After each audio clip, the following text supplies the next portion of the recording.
खुशी से झूमती बारात को छोड़ो, उन्हें देखो जिनको नाचने गाने का बहाना तक नहीं मिलता। जो बारातों में रोशनी का बोझ ढोते हैं, उन्हीं बच्चों को बारातों में खाना तक नहीं मिलता।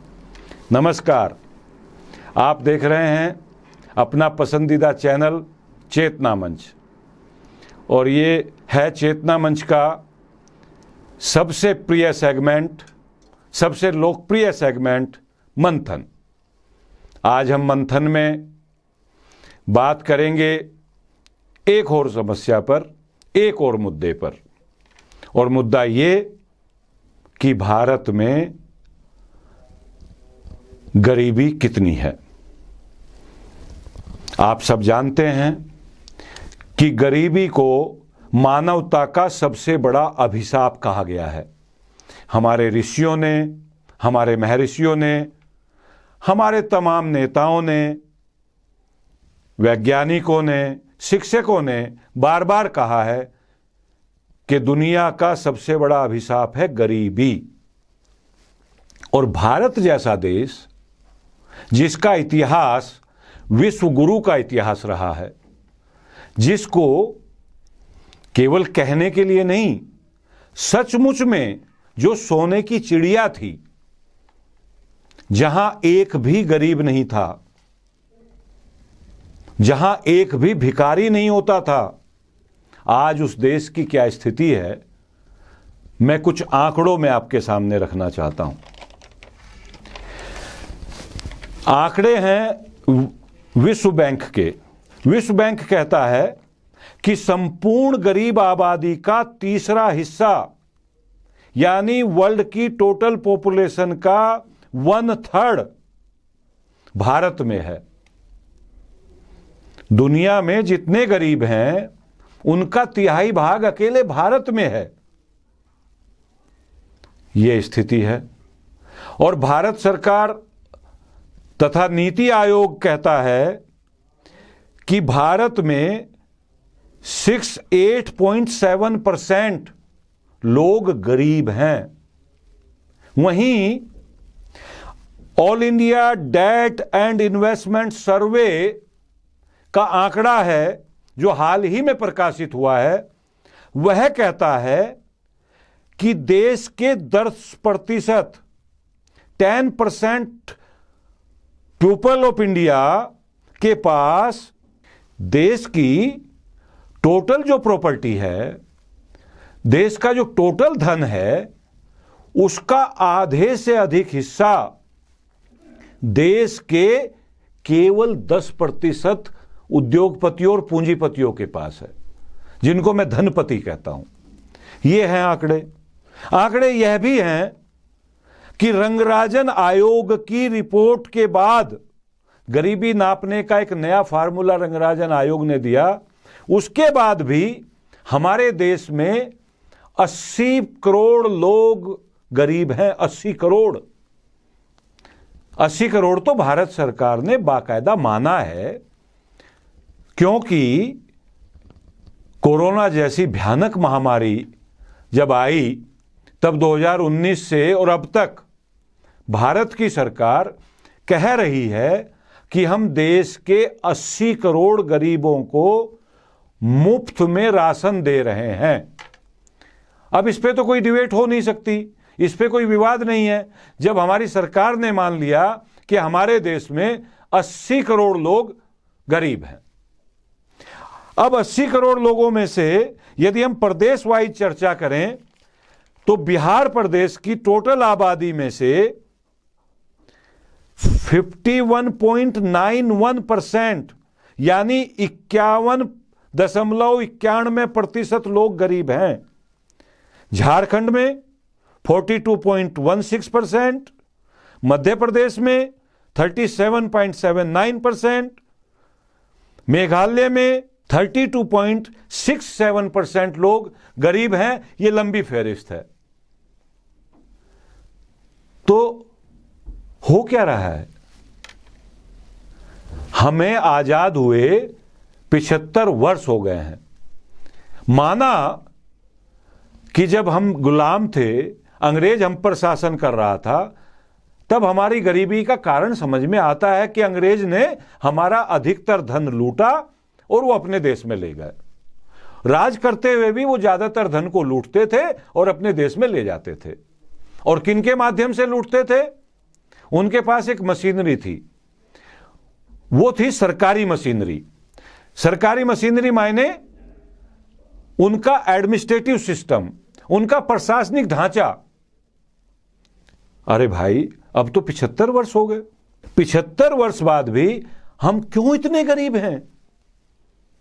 उसका कारण है कि हमने वही अंग्रेज का बनाया हुआ प्रशासनिक ढांचा जस का तस स्वीकार कर लिया है। वही मशीनरी, वही एडमिनिस्ट्रेटिव सिस्टम जो अंग्रेज ने बनाया था, उसी से यह पूरा देश चल रहा है। और इन्हीं काले अंग्रेजों की बदौलत, इनको मैं हमेशा काला अंग्रेज कहता हूं। और मैंने कई बार वो कविता आपने सुनी होगी कि अंग्रेजों ने कुछ काले कुत्ते पाले थे, वही उनकी सत्ता के रखवाले थे। अंग्रेज भारत छोड़ गए, कुत्तों की जंजीरें तोड़ गए। इन कुत्तों ने, इन काले कुत्तों ने भारत माता को घायल कर डाला है, सारी व्यवस्था को तहस नहस कर डाला है। ये हुआ है इस देश में। मेरे कई मित्र सवाल उठाते हैं कि आप नकारात्मक बातें करते हैं, आप नेगेटिव सोचते हैं। नहीं मित्रों, मैं बहुत सकारात्मक सोच करके ये मंथन कर रहा हूं। मेरी मंथन की टीम ने तमाम राजनेताओं से, देश भर के बुद्धिजीवियों से, तमाम जानकारों से बात की।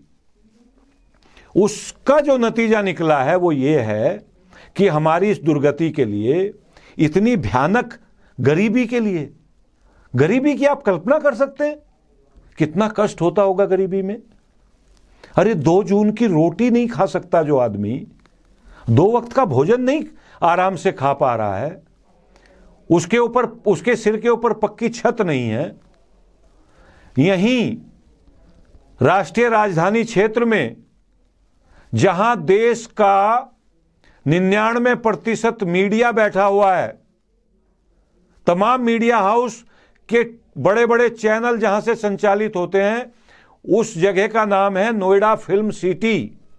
नोएडा फिल्म सिटी की ठीक बगल से एक नाला गुजरता है। उस नाले पर कई हजार झुग्गियां हैं।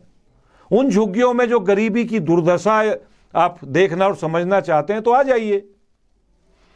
उस नाले के ऊपर आप 5 मिनट से अधिक खड़े नहीं हो सकते, बदबू के मारे। आपको लपेटना पड़ेगा मुंह और नाक अपनी। लेकिन वहां लोग जी रहे हैं, रह रहे हैं, खा रहे हैं, सो रहे हैं, उनके बच्चे पैदा हो रहे हैं वहां, उनके बच्चे पल रहे हैं, बड़े हो रहे हैं वहीं से, और हम देखना ही नहीं चाहते। इस देश का बड़ा बड़ा मीडिया, तथाकथित वो चैनल जो कहते हैं कि हम नंबर 1 हैं, जो कहते हैं हम सब कुछ दिखाते हैं, उनके दफ्तर के 100 मीटर, 200 मीटर, 500 मीटर की दूरी पर झुग्गियों का अंबार लगा है और हम कुछ नहीं दिखा रहे, ना हम दिखाना चाहते। क्योंकि हमें तो टीवी चैनल की स्क्रीन पर बैठा करके सांप और नेवले की तरह से लोगों को लड़ाना है, धर्म की बात करनी है, जाति की बात करनी है, नफरत की बात करनी है, आपस में एक दूसरे के बैर भाव की बात करनी है। नहीं करना चाहते हम गरीबी पर बात। मैं बिल्कुल नकारात्मक नहीं हो रहा हूं।